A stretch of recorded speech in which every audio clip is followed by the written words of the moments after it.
And it doesn't matter how much data we collect. It will never be enough.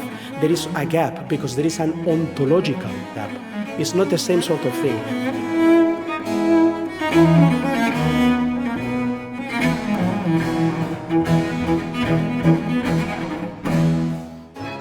If 1750 marks the end of early music, why can we find similar information about the sound, phrasing and unequal notes in the middle of the 19th century? Is there really any end of early music, or are we actually dealing with a variety of traditions and conventions? Isn't a way of studying early music merely an attitude in research and performance practice, regardless of period and style? Where or when does performance practice stop?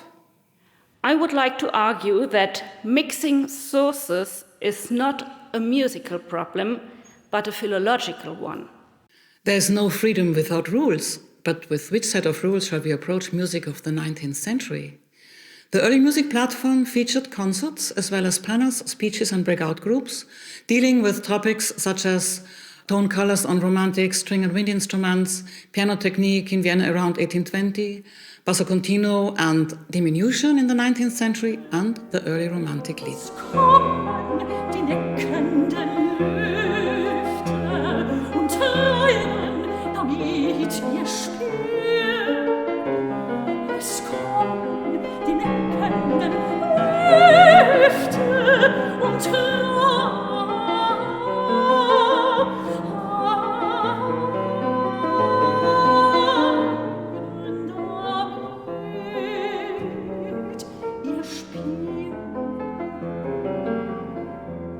Do it how you like, but make it beautiful. Brahms said, according to Davis's memory, sometimes around 1890. It shows that he didn't want to overload his scores with indications and to give metronome numbers in order to avoid an unartful interpretation.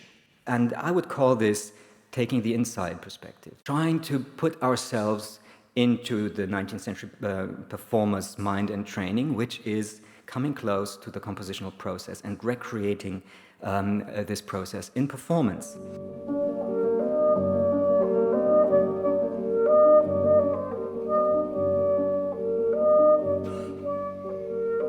In early music, it's a bit the same as to write a poem in a foreign language.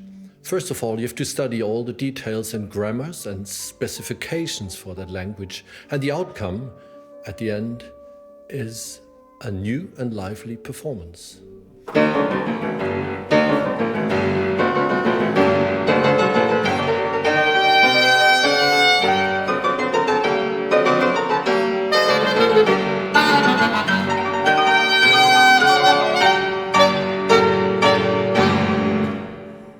What is in a name?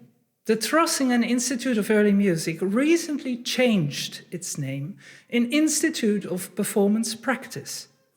Due to the present professional practice in which both modern and ancient playing techniques are requested from musicians in orchestras and ensembles, Trossingen decided to associate these synergies and common purposes in a new name for the Institute, to be a partner for the entire university community and a highly specialized institute, active on national and international level.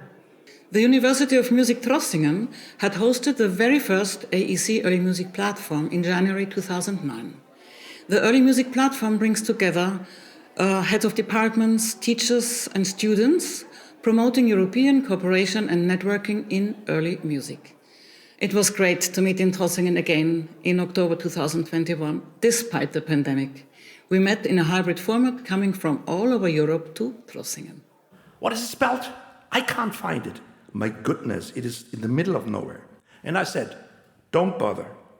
If we talk about higher music education institutions, Trossingen is probably one of the highest AEC members at all, at least in terms of how high it's situated above sea level.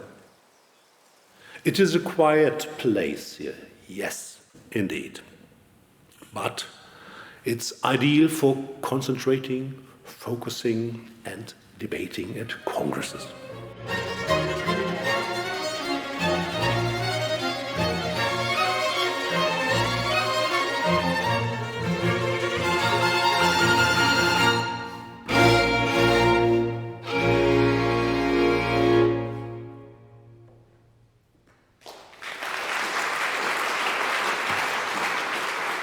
Musik.